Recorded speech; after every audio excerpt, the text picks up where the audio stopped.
Kegiatan saya sehari-hari sama seperti kegiatan orang lain.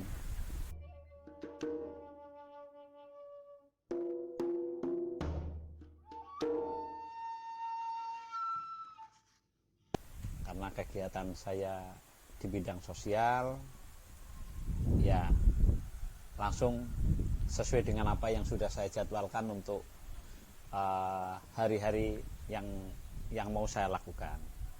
Ini kegiatan saya. Pertama, mencari objek yang memang menjadi garapan saya dari sisi lingkungan hidup, sosial, terutama untuk PMKS, penyandang masalah kesejahteraan sosial, dan juga kegiatan-kegiatan lain yang memang sudah teragenda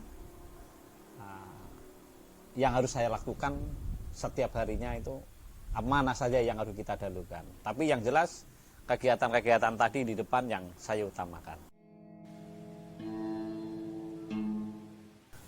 Keterlibatan atau orang yang terlibat dalam Pansela ini pertama dari anak-anak ex binaan saya, ex Anjal, dan juga ex Napsa, ex anak nakal, ex napi. Itu banyak yang terlibat di situ, dan juga masyarakat yang kategori penyandang masalah miskin.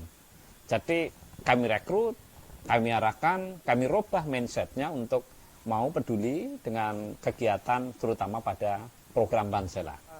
Kami merekrut anak-anak jalanan itu semua karena kesamaan hak sebagai anak. Permasalahan ini yang saya terpanggil untuk mau peduli. Siapa lagi kalau bukan kita? Karena mereka butuh dampingan, butuh pengakuan bahwa hak hidup mereka sama, harus sederajat, harus memiliki status yang jelas tanpa ada status negatif bagi mereka.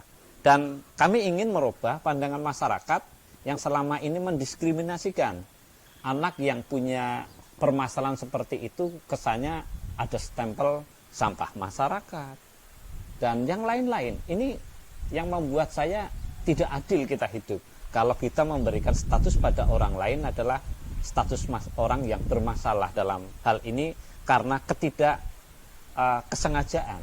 Karena tidak ada orang lahir terus minta ingin jadi preman, jadi pengamen, jadi pemulung, itu nggak ada. Jadi saya yakin mereka lahir haknya sama seperti kita. Kitalah yang harus dari diri kita sendiri yang harus kita membangkitkan mereka, mengarahkan mereka.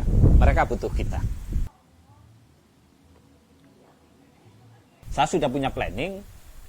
Anak-anak ini pasca rehabilitasi di rumah singgah, saya arahkan untuk bagaimana mereka merubah nama baik yang dulu sebagai penyakit masyarakat atau sampah masyarakat, kita arahkan untuk bagaimana sampah itu bermanfaat bagi masyarakat. Pembinaan terhadap anak-anak Pansela dulu rutin saya, tapi bukan secara formal, non formal. Kami lakukan pembinaan bersifat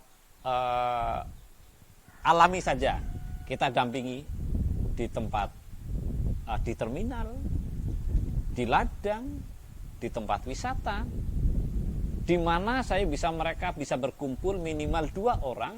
Saya bisa mentransfer apa yang saya inginkan untuk perubahan sikap mereka. Sampai sekarang sudah punya aula tersendiri di tengah hutan mangrove. Itu salah satunya dukungan dari pemerintah. Disitulah ternyata yang bisa hadir tidak cuma anak-anak jalanan. Sekarang sudah dari birokrasi juga datang, dari dunia usaha semua. Dari semua komponen sudah bisa di situ berbagi. Dan disitulah ada satu perubahan yang menurut saya anak-anak ini dengan sendirinya hasil binaan saya sudah mentransfer lagi ke pihak lain.